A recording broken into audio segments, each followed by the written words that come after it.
सुप्रभात। निंदा अहंकार की जननी है। निंदा अहंकार की जननी है। अपना जीवन सरल रखें तथा झूठे और महंगे सुखों को खोजने की अपेक्षा उसी में आनंद लें जो आपको ईश्वर ने दिया है। ईश्वर की रहस्यमय प्रकृति में मनुष्य के मन को मंत्र मुग्ध कर देने वाला बहुत कुछ है। अपना खाली समय उपयोगी किताबों को पढ़ने में ध्यान में और जटिलताओं से मुक्त एक सरल जीवन के आनंद में बिताएं। एक बड़े घर, 2 गाड़ियां, सामयिक भुगतानों तथा ना चुका पाने वाले कर्जों की अपेक्षा सरल जीवन, कम चिंताएं और ईश्वर की खोज के लिए समय होना, क्या यह बेहतर नहीं है? मनुष्य को पुनः मिट्टी में मिलना ही है, अंततः ऐसा ही होना है। अगर आप सोचते हैं कि ऐसा नहीं है तो आप पाएंगे कि आप गलत हैं।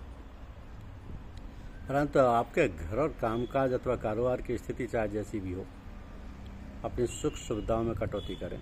थोड़े कम महंगे कपड़े खरीदें, उन्हीं चीज़ों को लें जिनकी आपको वास्तव में आवश्यकता हो। अपने घर में फल सब्जियां उगाएं तथा बेहतर सुरक्षा के लिए नियमित रूप से पैसा बचाकर अलग रखते जाएं। निंदा ना करें। निंदा एक मीठा जहर है। आम तौर पर देखा जाता है कि निंदा करते समय निंदक चटकारे ले लेकर निंदा करता है और सुनने वाले भी ना केवल उसे पूरे ध्यान से सुनते हैं बल्कि बीच बीच में उसे और अधिक प्रोत्साहित करते जाते हैं। इस प्रकार निंदा करने वाला तथा निंदा सुनने वाले दोनों ही निंदा से आनंद प्राप्त कर रहे होते हैं। यदि निंदा से आनंद की प्राप्ति होती है तो फिर इसे बुरा क्यों कहा जाता है? निंदा की निंदा क्यों की जाती है? गुरु, पीर, पैगंबर इससे बचने के लिए क्यों कहते हैं? निंदा एक ऐसा जहर है जिसका प्रभाव उसको पीते समय नहीं भी होता। निंदा अपना प्रभाव कुछ समय पश्चात दिखाने लगती है। जैसे विषय समाप्ति पर पहुंचता है, निंदा करने वाले और सुनने वाले दोनों ही गिलानी अनुभव करते हैं, यद्यपि इसका प्रदर्शन नहीं करते और विषय को ठंडी सांस लेते हुए ये कहकर समाप्त करते हैं कि हमें क्या। कई लोग कबीर के इस दोहे से विषय को समाप्त करते हैं कि कब्र तेरी झोंपड़ी गलकटियन के पास, जो करेंगे सो भरेंगे, तू क्यों भयो उदास। तो भक्त विषय की समाप्ति ईश्वर के सम्मुख इस प्रार्थना द्वारा करते हैं कि हे ईश्वर, सबको सद्बुद्धि दे जिससे कोई भी निंदनीय कर्म भी ना करे। कई विचारक ईश्वर के सम्मुख ऐसी प्रार्थना भी करते हैं कि हे ईश्वर, मुझे ऐसी सहनशीलता प्रदान कर कि जो विश्व में जो कुछ भी घट रहा है उसे सहन कर पाऊँ, अथवा ऐसी शक्ति दे कि जो मुझे अच्छा नहीं प्रतीत होता अथवा सहन नहीं होता उसे परिवर्तित कर पाऊँ, अथवा ऐसी सद्बुद्धि प्रदान करके दोनों के बीच का अंतर समझ पाऊँ। इसका अर्थ यह है कि यद्यपि निंदा करते तथा सुनते समय दोनों ही आनंद अनुभव कर रहे होते हैं, परंतु अंत में गिलानी अनुभव करते हैं और इससे बचने का प्रयास करते हैं। तो निंदा अहंकार की जननी है। मानव निंदा तभी करता है जब वह ऐसा सिद्ध करना चाहता है कि वह उस व्यक्ति से अधिक श्रेष्ठ है जिसकी वो निंदा कर रहा है। वह स्वयं को ऊंचा तथा अन्य को नीचा सिद्ध करना चाहता है। ऐसा सिद्ध करते समय उसके मन में अहंकार की भावना जागृत होना स्वाभाविक ही है। तो अहंकार मानव के पतन का कारण है। जैसे कहा भी गया है ना कि पाप का मूल अभिमान अथवा घमंडी का सिर नीचा। एक बार एक बालक की साइकिल पंचर हो गई।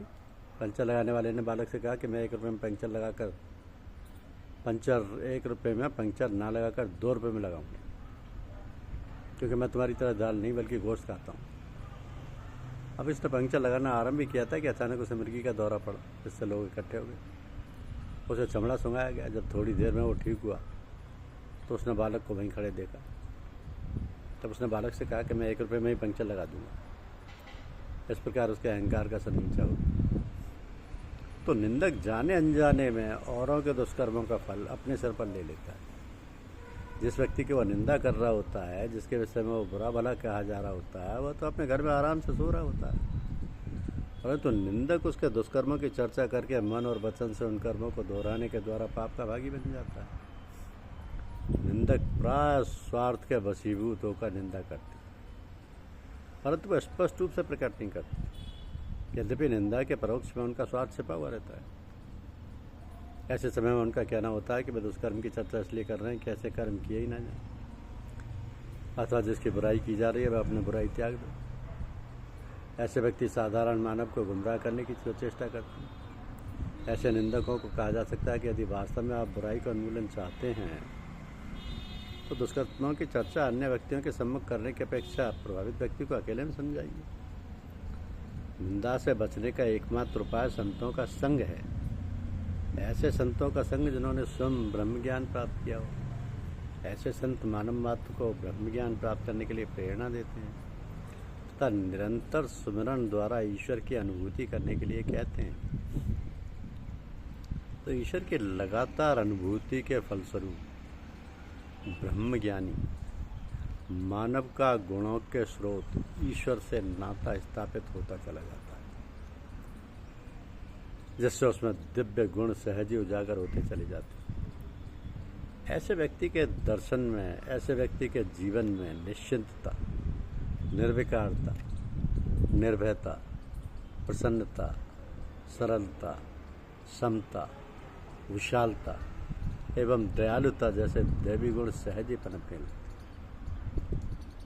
ऐसे ब्रह्मज्ञानी मानव प्रत्येक मनुष्य को ईश्वर का रूप समझते। वे अन्य लोगों के अवगुण देखने की अपेक्षा गुण देखते हैं और निंदा से बचे रहते हैं। कहा भी है ना कि निंदक नियरे रखिए, निंदक नियरे राखिए, आंगन से भी छवाए। तो निंदकों की निंदा भी नहीं करनी चाहिए, क्योंकि ये एक मीठा जहर है। आप भी निंदा करेंगे तो आप भी वही जहर पिएंगे और अंत में आप भी वही कहेंगे कि कब्र तेरी झोंपड़ी गलकटियन के पास, जो करेंगे सो भरेंगे, तू क्यों भयो जा। निंदा से सदैव दूर रहिए। धन्यवाद। YouTube चैनल को अवश्य सब्सक्राइब कीजिए। शुक्रिया।